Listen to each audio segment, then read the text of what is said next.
तो कैसे हैं मेरे प्यारे साथियों, उम्मीद करता हूं कि आप सब अच्छे होंगे। तो साथियों, मैं आपके सामने फिर से हाजिर हूं एक बहुत ही धमाकेदार वीडियो लेकर के, जिसके अंदर मैं बात करने वाला हूं मैथ पेडागोजी का टॉप 15 प्रश्नों के ऊपर, जो कि आपके सीटेट के एग्जाम में पूछे जाने का संभावना है। तो साथियों, वीडियो को पूरा देखिएगा और आप पूरा काउंट करते चलिएगा, साथ में आंसर देते चलिएगा और लास्ट में नीचे कमेंट करके बताइए कि आपने 15 में से कितने प्रश्नों को सही किया है। तो चलिए साथियों, ज़्यादा समय नहीं, आज का वीडियो शुरू करते हैं। उससे पहले मैं आपसे छोटा सा एक रिक्वेस्ट करूंगा कि आप अगर हमारे चैनल पर पहली बार आए हैं या सब्सक्राइब अभी तक नहीं किए हैं तो चैनल को सब्सक्राइब करके बेल आइकन कॉल पे प्रेस कर लीजिएगा, क्योंकि मैं आपका एग्ज़ाम तक यहाँ पर क्लास चलने वाला है। तो आप एग्ज़ाम तक हमारे वीडियो से फ़ायदा उठा सकते हैं और अच्छा तैयारी कर सकते हैं। और जो साथी सब्सक्राइब कर लिए उनको हमारी तरफ से तहे दिल से धन्यवाद, थैंक यू, शुक्रिया। तो चलिए साथी, वीडियो स्टार्ट करते हैं। ये हमारा आज पार्ट नंबर 2 है, मैथ पेडागोजी का पार्ट 2 है। इससे पहले मैंने पार्ट 1 करवाया हूँ, तो उसको आप जाकर के इस वीडियो के डिस्क्रिप्शन में लिंक दिया गया है, वहाँ से देख सकते हैं। तो चलिए, पहला प्रश्न है कि निम्नलिखित में से कौन सा संदर्भ आधारित गणित शिक्षण एवं अधिगम का सर्वाधिक उपयुक्त उदाहरण है। संदर्भ आधारित, ठीक है, गणित संदर्भ आधारित गणित शिक्षण एवं अधिगम का सर्वाधिक उपयुक्त उदाहरण है। ऑप्शन ए है कक्षा में आयोजित शिक्षण प्रश्नोत्तरी, क्विज में विद्यार्थियों का भाग लेना, समूह में कार्य करते हुए विद्यार्थियों का अपने घरों से लाए गए राशन के बिलों पर चर्चा एवं उनका विश्लेषण करना, पाठ्य पुस्तक यानी विद्यार्थी पाठ्य पुस्तक में दिए गए इबारती यानी सवालों शब्द समस्याओं को हल कर रहे हैं, कक्षा में विद्यार्थी वीडियो देख रहे हैं और इस वीडियो को में समझाए गए निर्देशों का अनुसरण करते हुए दिए गए कार्य को पूरा कर रहे हैं। तो क्या पूछा है हमसे? संदर्भ आधारित शिक्षण अधिगम, ठीक है, गणित शिक्षण। तो संदर्भ आधारित कब होगा? कि जब स्कूल में यानी समूहों में काम करते हुए विद्यार्थियों का अपने घरों से लाए गए राशन के बिलों पर चर्चा एवं उनका विश्लेषण करना, इस सबसे क्या होगा? उपयुक्त उदाहरण हो जाएगा संदर्भ आधारित गणित शिक्षण के लिए। तो इस प्रकार से आपका 1 का बी ऑप्शन बिल्कुल सही हो जाता है। चलिए बढ़ते हैं 2 नंबर प्रश्न की ओर, ठीक है। 2 नंबर प्रश्न, इसे थोड़ा समझिएगा। यहाँ पे देखिए, इस प्रकार से एक लाइन है, तो बोल रहा है 2 नंबर प्रश्न 27 गुने 4 को हल करने के लिए एक छात्रा निम्नलिखित रणनीति का उपयोग करती है। यानी 27 गुने 4 हल करना है तो एक छात्रा जो है इस प्रकार का रणनीति का उपयोग करती है। वह सबसे पहले 27 गुने 4, ठीक है, और 27 गुने 4 का क्या लिखे हो? 27 गुने 4 करना था उसको, लेकिन क्या कर रही है वो? 30 गुने 4 करके 120 पहले कर रही है, 30 गुने 4 कर रही है। उसके बाद 3 गुने 4 यानी -12 घटा रही है, 3 गुने 4 यानी -12 घटा रही है।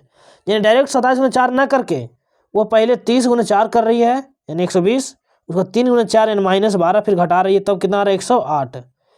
और फिर वह जोर से कहते हैं कि उत्तर 108 है। 27 गुने 4 को हल करना है तो क्या कर रहे हैं? इस प्रकार का प्रोसेस अपना रही है और फिर कहते हैं कि देखिए मेरा उत्तर 108 है इसका, ठीक है। तो निम्नलिखित में से कौन सा छात्रा द्वारा उपयोग की रणनीति के लिए सबसे अति उपयुक्त है? उपयुक्त ज़्यादा हो सकता है लेकिन अति उपयुक्त पूछा हमसे, ठीक है। चलिए बढ़ते हैं आगे हम ए नंबर ऑप्शन की ओर। छात्रा ने इस रणनीति को उत्तर को आकलित अनुमानित किया है। तो क्या छात्रा ने इसे अनुमान किया है? नहीं, प्रॉपर निकाली है, तो ये गलत बात है। छात्रा ने गणन के लिए प्रतिकारी यानी कंपनसेशन रणनीतियों का उपयोग किया है। ये बिल्कुल सही है कि छात्रा ने क्या किया है? गणना के लिए एक अलग रणनीति का उपयोग किया है, ठीक है। तो इस प्रकार से क्या हो जाएगा? 27 बोल रहे हैं, 27 गुने 4 यानी 2 का बी ऑप्शन से हो जाएगा, 2 का बी से हो जाएगा कि गणित में क्या किया है? प्रतिकारी रणनीतियों का उपयोग किया है बालिका ने, छात्रा ने, ठीक है। बढ़ते हैं 3 नंबर प्रश्न की ओर। 3 नंबर प्रश्न है राष्ट्रीय पाठचर्या रूपरेखा 2005 के अनुसार निम्नलिखित में से कौन सा गणित के शिक्षण अधिगम को सुधारने के लिए दी गई सिफारिशों में से एक सिफारिश को निरूपण करता है। ठीक है, तो ऑप्शन ए है आकलन पत्तियों को बदलना, जिससे विद्यार्थियों को प्रक्रियात्मक ज्ञान के स्थान पर गणितीय योग्यताओं की परख हो। शिक्षकों को प्रशिक्षित करना ताकि वे विद्यार्थियों को गणित ओलंपियाड में बेहतर प्रदर्शन के लिए सहायता कर सकें। तो साथियों, क्या एनसीएफ 2005 कहता है कि हम शिक्षकों को इस प्रकार इसलिए प्रशिक्षित करें ताकि विद्यार्थियों को बेहतर प्रदर्शन के लिए सहायता करें। तो प्रदर्शन के लिए हमें कभी शिक्षा देना होता नहीं है। ठीक है, गणित पाठ्य पुस्तक के साथ साथ विद्यार्थियों का अभ्यास पुस्तिका से अभ्यास करने को प्रोत्साहित करना, यानी शिक्षकों को देखिए शिक्षण में सुधार करने के लिए कहता है कि शिक्षक को जैसे गणित पाठ्य पुस्तक के साथ साथ विद्यार्थियों का अभ्यास पुस्तिकाओं से अभ्यास करने को प्रोत्साहित करना। तो अभ्यास करना, ड्रिल करना, प्रैक्टिस करना निगेटिव चीज़ है। ठीक है, तो गणित को लोकप्रिय करने के लिए ध्यान है फोकस युवाओं को रोजगार पाने योग्यता को बढ़ाने का स्थानांतरित करना, योग्यता को बढ़ाने पर स्थानांतरित करना, यानी गणित को इसलिए पढ़ाइए, लोकप्रिय करिए और किस पर कि भाई देखो तुम लोग गणित इसलिए पढ़ाओ ताकि रोजगार अच्छा मिलेगा, इसलिए हम शिक्षकों को सिफारिश करता है। तो तीनों के तीनों आपका गलत है। तो बल्कि एनसीएफ 2005 क्या सिफारिश करता है कि आकलन के पत्तियों को बदलना, जिससे विद्यार्थियों का प्रतीकात्मक ज्ञान के स्थान पर गणितीकरण योग्यताओं की परख हो। तो 3 का ए ऑप्शन बिल्कुल सही हो जाएगा। चलिए बढ़ते हैं 4 नंबर प्रश्न की ओर। 4 नंबर प्रश्न है निम्नलिखित में से कौन सा गणित के प्रति भय का उपयुक्त कारण नहीं है। ठीक है, तो गणित की संचयी प्रकृति, गणित की प्रतीकात्मक भाषा, ठीक है, आकलन की पद्धतियां पाठ्य पुस्तक में उपयोग की गई गणित की भाषा, यानी इससे देखिए गणित की प्रकृति भी है, थोड़ा सा उससे बच्चे डरते हैं, उसमें जो भाषा होता है गणित का उससे भी डरते हैं। ठीक है, आकलन की पद्धतियां पाठ्य पुस्तक में उपयोग की गणित की भाषा, गणित की भाषा बिल्कुल ही इससे डरते हैं, गणित की भाषा किसी को समझ नहीं आता है। लेकिन भय का मुख्य कारण क्या नहीं है, अधिगमकर्ताओं की गणितीय क्षमता, यानी जो डर रहे हैं इसका मतलब उसमें गणित का क्षमता है, गणित नहीं सीख सकता है, तो ये भय का कारण नहीं है। तो 4 का डी ऑप्शन बिल्कुल सही हो जाएगा। चलिए बढ़ते हैं 5 नंबर प्रश्न की ओर। ठीक है, 5 नंबर प्रश्न है भिन्न का उपयोग निम्नलिखित में से किन तरीकों से हो सकता है। भिन्न, ठीक है, भिन्न का प्रयोग निम्न से किस तरीकों से हो सकता है। ऑप्शन ए है एक पूर्ण के अंश को निरूपित करने के लिए, पूर्ण के अंश को निरूपित करने के लिए, संख्या रेखा पर एक बिंदु को अभिकल्पित करने के लिए, ठीक है, वस्तुओं के संग्रह के एक अंश को निरूपित करने के लिए, विभाजन पर आधारित समस्या को परिचय करने के लिए। तो भिन्न का उपयोग करना, जैसे देखिए 2/3 है, इसका जो है उपयोग किस लिए कर सकते हैं, तो एक पूर्ण के अंश को, यानी अंश बता सकते हैं कि अंश है। ठीक है, उसके बाद वस्तुओं के अंश को निरूपित, ये भी सही है, ये भी सही है, ये भी सही है। और बी क्या कहता है कि बिंदु को अभिकल्पित करने के लिए, यानी रेखा है तो देखिए 3 बिंदु हो गया, तो इसको बोलेंगे 2/3 है, अर्थात यहाँ पे आएगा तो ये तो आधा हो जाएगा। जैसे यहाँ 0 हो गया, 1 2 3 पूरा में यहाँ पे खींचना पड़ेगा, कट गया डायरेक्ट। देखिए 1 सेकंड, यानी इस प्रकार से देखिए 0 1 2 3, यानी 2/3 मैंने लिया था, तो कहेगा कि 2/3 है, यानी वस्तुओं का संख्या रेखा और बिंदु का करें, यानी कि 2/3 यहाँ से छापेंगे हम, इस प्रकार से खींचेंगे, तो ये सही तीनों से हो जाएगा, ए बी और सी, अर्थात 5वां का ये ऑप्शन से हो जाएगा ए बी सी। भिन्न का उपयोग क्या कर सकते हैं, अंश को निरूपित करने के लिए, संख्या रेखा का बिंदु को अभिकल्पित करने के लिए, वस्तुएं के संग्रह के अंश को निरूपित करने के लिए। ठीक है, लेकिन विभाजन के लिए नहीं करेंगे हम। चलिए बढ़ते हैं 6 नंबर प्रश्न की ओर। 6 नंबर प्रश्न है कि निम्नलिखित में कौन सा एक रचनात्मक, ठीक है, क्रिएटिव गणित की कक्षा का अति उपयुक्त उदाहरण है। ठीक है, ऑप्शन ए है शिक्षक प्रत्येक विद्यार्थी के पास जाकर कलन विधि के उपयोग से समस्या को हल करने में उसकी सहायता कर रहा है। ठीक है, समस्या को हल करने में उसकी सहायता कर रहा है। शिक्षक सैंपल प्रश्न को हल कर रहा है, यानी रचनात्मक क्या कि शिक्षक ऐसा कर सकता है कि जाएगा और सैंपल पर हल कर देगा डायरेक्ट जा करके। ठीक है, एक समस्या का समाधान को खोजते समय विद्यार्थी अन्वेषण में व्यस्त हैं, तो रचनात्मक कक्षा में देखिए उसी को कहते हैं जहां बच्चे व्यस्त होते हैं, ना कि कि शिक्षक उसे व्यस्त रहे, ज़्यादा ज़्यादा छात्र व्यस्त होना चाहिए। जहाँ पे छात्र ज़्यादा व्यस्त है वो क्या हो गया, सबसे सही हो जाएगा। यानी एक समस्या का समाधान खोजते समय क्या करें, विद्यार्थी खोज में लगे हुए हैं, व्यस्त हैं। इस प्रकार से 6 का सी हो जाना चाहिए। बढ़ते हैं 7 नंबर प्रश्न की ओर। 7 नंबर प्रश्न है कि निम्नलिखित में कौन सी ज्यामिति में एक प्रक्रिया नहीं है। ठीक है, ज्यामिति में एक प्रक्रिया नहीं है। देखिए क्या पूछा आपसे, नहीं पूछा है, नोट। ऑप्शन ए है मापन, बी है निरूपण, सी है प्रक्रियात्मक प्रवाह, डी है तार्किक क्षमता और उपपत्ति। तो गणितीय देखिए ज्यामिति में प्रवाह नहीं होता है, प्रक्रियात्मक प्रवाह नहीं होना चाहिए, जरूरत है। बाकी मापन होता है, निरूपण भी होता है और तार्किक क्षमता और उत्पत्ति भी होता है, जबकि प्रक्रियात्मक प्रवाह नहीं होता। तो 7 का सी ऑप्शन सी हो जाएगा। चलिए बढ़ते हैं 8 नंबर प्रश्न की ओर। 8 नंबर प्रश्न है कि निम्नलिखित में कौन सा कथन गणित की प्रकृति के संदर्भ में उपयुक्त नहीं है। देखिए गणित की प्रकृति के संदर्भ में एक और पूछ दिया, ऊपर भी एक गणित के बारे में पूछा था कि भय का कारण क्या है, लेकिन यहाँ प्रकृति पूछा है। ठीक है, नहीं है, इसे भी नहीं पूछा है। 3 है, 1 नहीं है। यह प्रकृति पदानुक्रमिक है, यानी क्रम के अनुसार इसका आता है, तो बिल्कुल सही है। देखिए 1 के बाद 2 आता है, 2 के बाद 3 आता है, इस प्रकार से। ठीक है, गणितीय अवधारणाओं की प्रकृति अमूर्त होती है। तो गणित की प्रकृति कैसी होती है, अमूर्त है। ठीक है, अमूर्त में तार्किक है। यह विज्ञान की तरह जो अवलोकन पर आधारित है। तो देखिए गणित जो है विज्ञान की तरह नहीं है, अवलोकन पर आधारित नहीं है, तो ये गलत बात है। ठीक है, इस प्रकार से 8 का सी ऑप्शन सही हो जाएगा। चलिए बढ़ते हैं 9 नंबर प्रश्न की ओर। 9 नंबर प्रश्न है,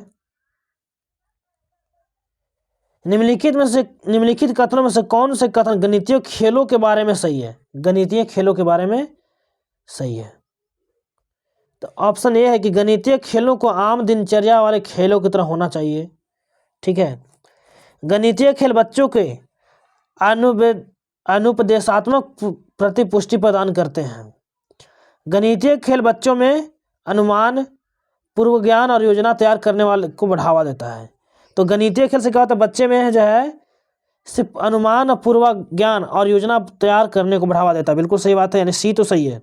फिर से पढ़ लेते हैं, गणितीय खेलों को आम दिनचर्या वाले खेलों की तरह होना चाहिए। ऐसा कोई बात नहीं है, गणितीय खेल में ऐसा ही नहीं, तो फिर गणितीय खेल क्यों रह गया, कुछ तो अंतर होना चाहिए।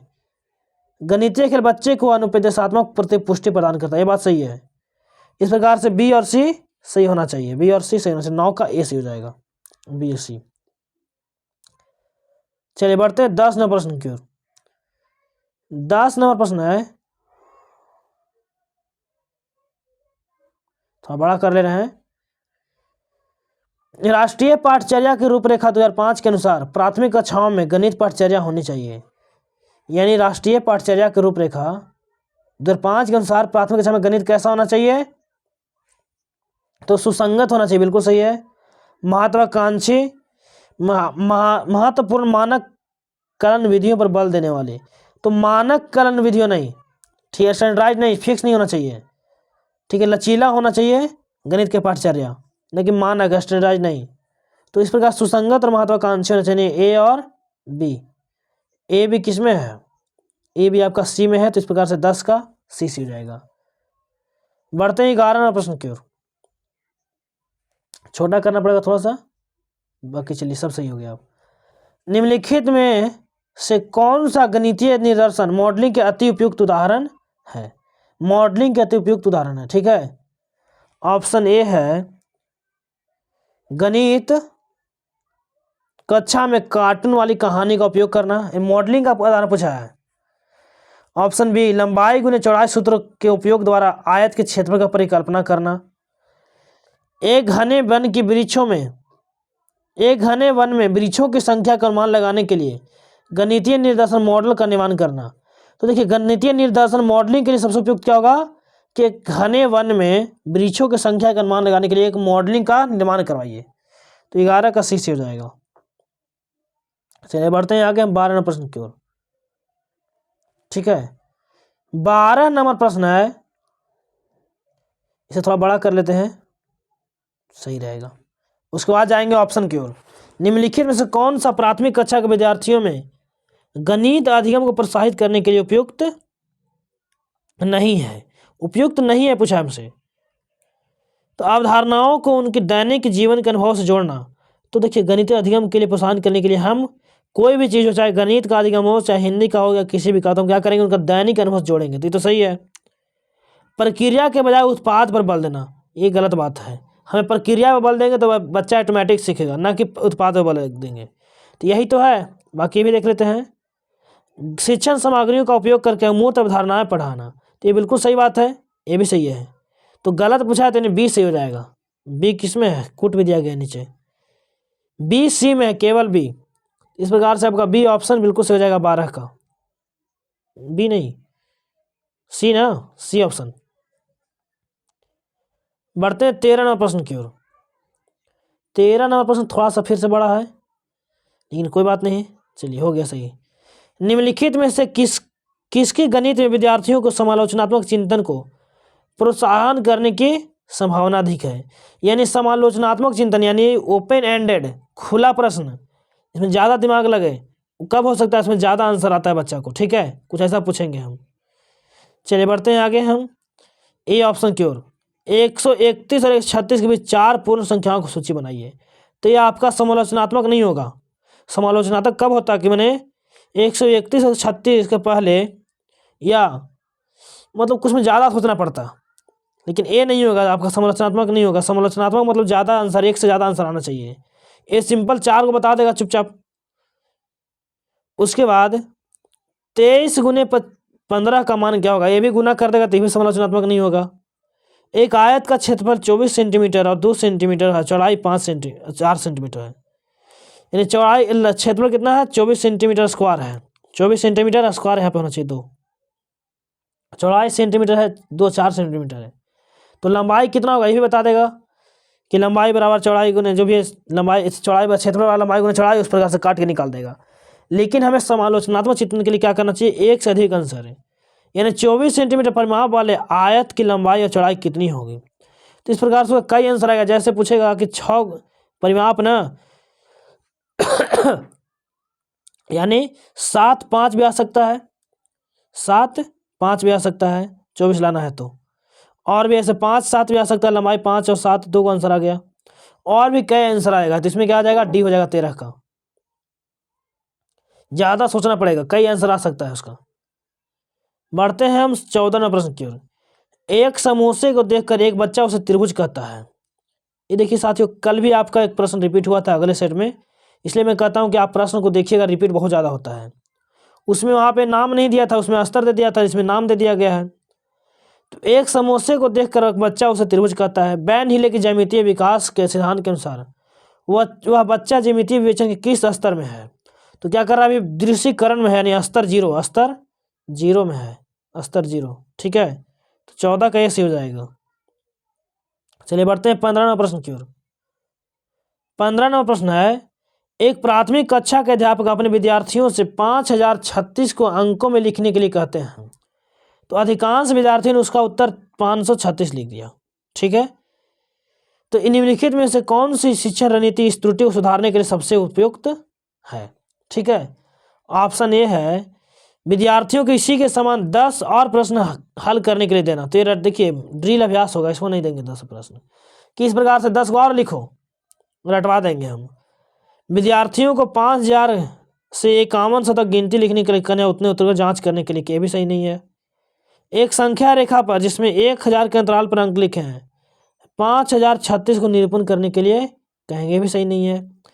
3 अंकीय और 4 अंकीय संख्याओं का स्थानीय मान की अवधारणा सुनिश्चित करना, यानी उसको क्या समस्या, स्थानीय मान नहीं समझता है। उसको 5036 का है तो 536 लिख दिया। उसको स्थानीय मान और स्थानीय मान या 3 अंकीय 4 अंकीय की संख्याओं का स्थानीय मान के अवधारणा को सुदृढ़ करेंगे हम इसको सुधारने के लिए। ठीक है, इस प्रकार से 15 का डी ऑप्शन से हो जाएगा। तो साथियों उम्मीद करता हूँ कि वीडियो आपको अच्छा लगा होगा, और वीडियो अगर अच्छा लगा तो प्लीज़ वीडियो को एक बार लाइक कीजिए और चैनल को सब्सक्राइब करके बेल आइकन को ऑल पे प्रेस कर लीजिएगा, क्योंकि आपका एग्जाम तक क्लास चलने वाला है। बाकी साथियों अगर प्रीवियस वीडियो नहीं देखे हैं, जैसे CDP में आपका 5 सेट मैंने करवा चुका हूँ, EVS में करवा चुका हूँ। ठीक है, CDP हो गया, EVS हो गया, हिंदी हो गया, हिंदी पेडागोजी, इनका सभी का 5-5 करवा चुका हूँ। और साथ में सभी का टॉपिक भी चल रहा है, ऑल टॉपिक, जो भी टॉपिक जितने हैं सब करवा रहा हूँ। और 3 महामैराथन में पहले से करवा चुका हूँ। तो आप इन सब को देखना चाहते हैं तो उन सब का प्लेलिस्ट इस वीडियो के डिस्क्रिप्शन में, उस प्लेलिस्ट का लिंक इस वीडियो के डिस्क्रिप्शन में मिल जाएगा। बाकी साथियों उम्मीद करता हूँ कि आपको वीडियो अच्छा लगा। बाकी मिलते हैं अगले वीडियो में, तब तक के लिए जय हिंद, वंदे मातरम।